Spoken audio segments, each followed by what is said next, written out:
Good morning. Today is Tuesday, May 8th, 2018. Yes, we are still in 2018, and you are listening to Studio 365, powered by Tablethink. That is Pastor Carrie Palmer. You hear once again laughing at my really bad jokes. My name is Joshua, and welcome to the studio. I'm always wondering, are you thinking I'm confused and we might be in a different year? Maybe. I don't know. You know, someday, I love making like recordings to the future me. So Sure. Someday when 2018 is like, wow, that was forever ago, Yeah. you know, then they'll like be like, oh, That was like 2 days ago, man. Like that guy made funny jokes back then. So, or not so funny jokes. But.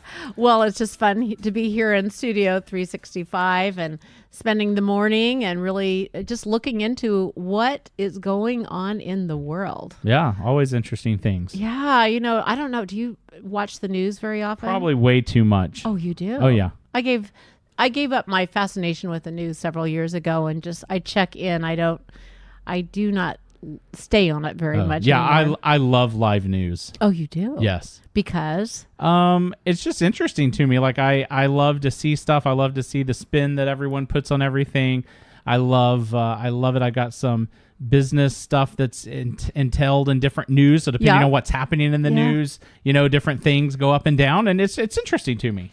Yeah, I just found that it was, it really impacted the way I started my day. And so I just decided to go more like, because I used to be like that. Yeah. So, you know, who knows what, you know, years from now when you look back and think, oh, that was 2018 when I was more involved with the news and stuff. I think there's so much more that we're missing that the news doesn't talk about or the media doesn't talk about. And, you know, I love to think about that, you know, the whole realm of the presence of God that, you know, I wish that we could have the latest news on what God is up to, which is probably a little bit what we're doing. Yeah.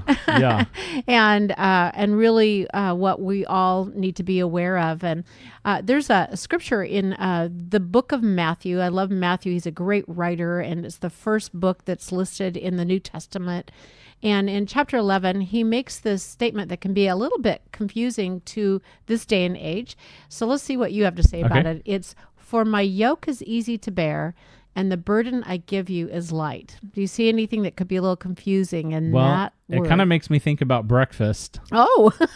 You know, how do you want your egg yolk? You know, if you want it sunny side up or whatever. And then even go to another bizarre level. Many people are familiar with Dairy Queen. Sure. Because it's a national brand. Sure. A Dairy Queen that is in our town across from a place I used to work actually served a sit-down breakfast. I don't know if they still do this, but it was like you would go in and you would sit down and you would order your breakfast, and they would like bring it to you. I've never had breakfast at Dairy Queen. Yeah, it was very cool, and I would always say, "Could I get that sunny side up, easy, please?" And so that's where the yoke comes so in. that's what that makes me think of. You know, and there's a lot of environments that this next generation is not around as much in the farming. Right. And I'm not sure how many farmers get to use the yoke, but it really was putting the two animals together, many times the oxen. And it was about the fact that that's how we connect with God, that we're in this relationship. And by being in this relationship, that, you know, what God brings to our table is easy to bear. It's a gift, and that this is really, you know, life changes when we reframe how we live with God. And with this in mind, I think that what this word has taught me over and over is this is what can calm me down, that I'm not going to bear life alone, that God will take on the weight of the hard things in my life, and that I need to take the time to kind of reorganize how I'm looking at everything and release what's not mine to have, and know that God is taking care of that. And so I started thinking about how really the space in my life, the more space I make for the presence of God, that's an oasis, a place of rest and just re-energizing and healing, knowing that God has the best for me and for you, and that we do not have to do this alone. And so, you know, when you're at breakfast with your, obviously it's the egg yolk that makes you remember this.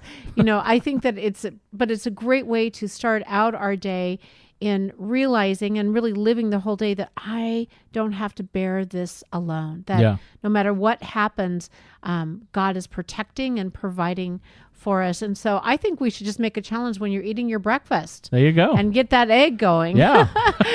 That it's easy.